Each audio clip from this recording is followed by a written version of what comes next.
So it's now official. Tesla's Model Y has now been awarded the title of best-selling car overall in the world in 2023, with 1.23 million units sold. This is the first time an electric vehicle took the #1 spot in global sales. Now, while this was already wildly expected, we had to wait until now when Toyota's official 2023 sales data was finally released. In other good news, it looks like that the Model 3 is now starting to appear in inventories in North America. So we've got Hans Nelson joining us. We're going to parse through these numbers and stats. Thank you, Hans. Thanks, Herbert. Let's take a look at this news that came out. So this is Sawyer Merritt, great for breaking news on X. For the first time ever, the Tesla Model Y was officially the best-selling car overall, 2023. First time an EV took the #1 spot. And what's crazy is that Model Y production started only 4 years ago, and it's already #1. And Elon predicted it. We'll show you that. And like we said here, they had to wait until Toyota officially reported their sales data to show why this is important until now. So this is, Elon predicting it. So he says here, Dave Lee started off the conversation. If you missed Tesla's earnings, the highlight was Elon sharing in the call that he thinks Tesla's Model Y will become the top-selling vehicle of any kind in 2022 or 2023. World's top-selling car currently is Corolla at 1.5 million units per year. This is April 2021 that this happened. And Elon said it seems quite likely, at least based on revenue in 2022, possibly total units in 2023. I don't know how he got it dead on, but that's exactly what happened.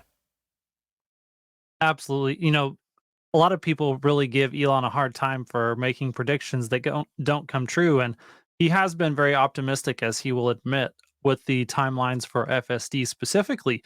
There are lots of his other targets that he actually nailed on the money.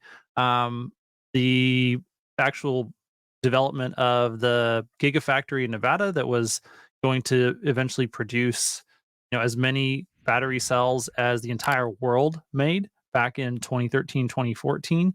That was something that came true. Also, his ability to deliver roughly, I think he called the 1 million units in 2020. And so all of these predictions on volume, he's actually been really pretty strong at. And so we have to take that into account when we look out at his predictions for the rest of this decade. And he hasn't said that he thinks that we'll reach 20 million units in 2030. He has said that Tesla's goal is to deliver 20 million vehicles in 2030.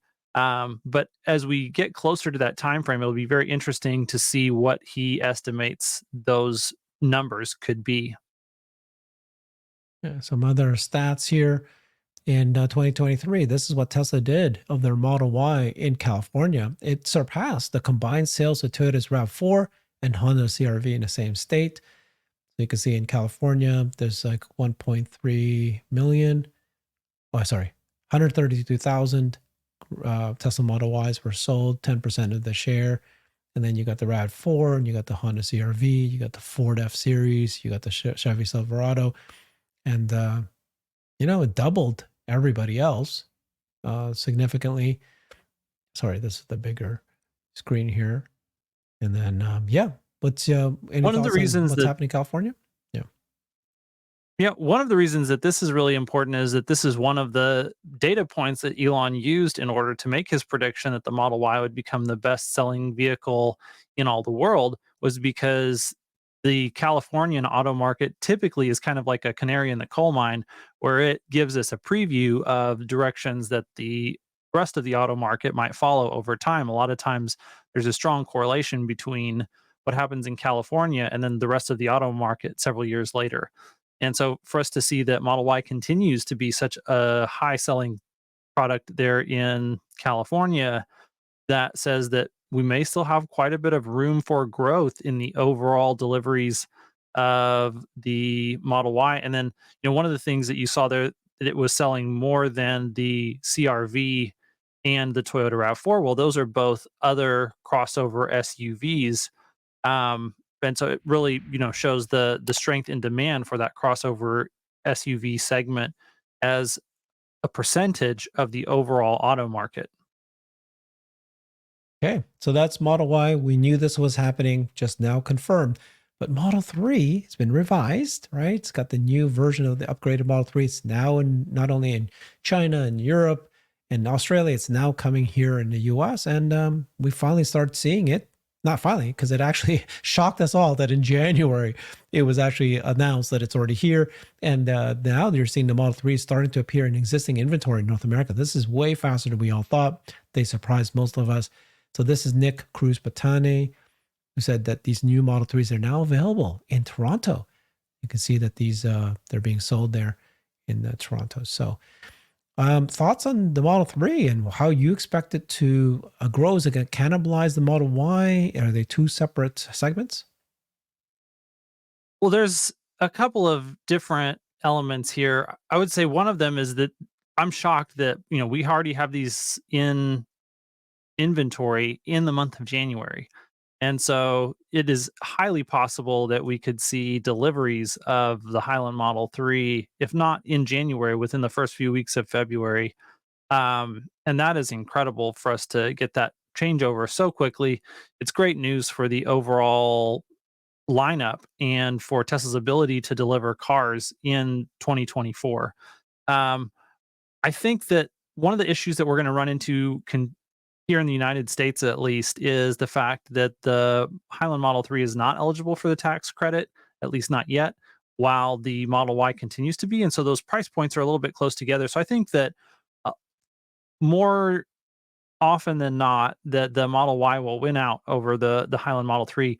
But that said, where it may win is that the Highland Model 3 is eligible for that tax credit if you take it on lease. And so if we can see an increasing actual number of leases, then we could see quite a few deliveries by Tesla. And then for those of us who are looking forward to advancements in FSD over the next few years, it's kind of cool to think about the fact that Tesla could actually be receiving back into their inventory 3 years from now a whole flood of vehicles that could be great as either reselling them as used inventory with a higher quality FSD system that can boost the overall margin profile, or on the complete upside, actually to be able to operate those vehicles as Tesla fleet robo taxis. Okay. I think, one thing we just have to remind ourselves as Tesla investors is that we're very lucky that we have products. That's why we invest in Tesla, that are the best of breed, the best in the world, the thing that everybody wants to buy. You're talking about Tesla Model Y and now the upgraded Highland Model 3. So, and then eventually we're going to see the compact car. The Cybertruck is incredibly well received. We're going to see that throughout this year. Okay. Thank you so much, Hans. Appreciate you joining me. Talk to you soon. Bye, everybody. I've created a website that is the most comprehensive resource for the Tesla investor. Please check it out. Simply go to my website at herbertong.com.